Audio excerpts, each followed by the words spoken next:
Applying loop current method in this circuit seems pretty straightforward. There are two loops and we can write KVL equations for each of them and then solve, because we'll get two loop current equations and two unknowns, so that's fine.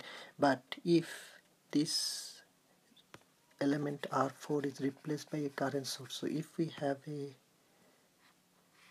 situation like this where this is a current source, so the in between element is a current source and we are required to do it by loop current method, we cannot write a KVL equation in this particular loop because we don't know what is the voltage drop here.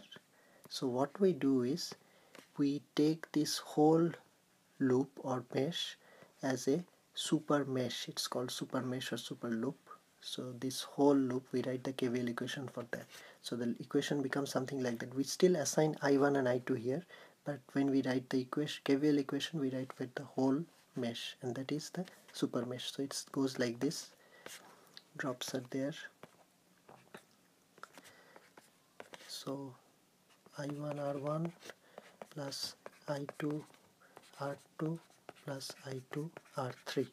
Now we need another equation, and that can be found just from here, because Is is equal to I2 minus I1.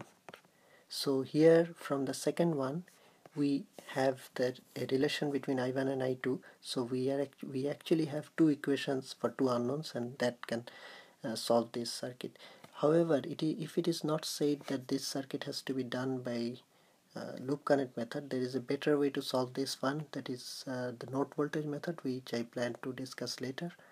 But unless it is specified this circuit to do with loop current method, node voltage method is preferable, I would say. But if we have to do it using loop current method, this is the way to do it. So finding a super mesh, ignoring the voltage drop across the current source, because we don't know that.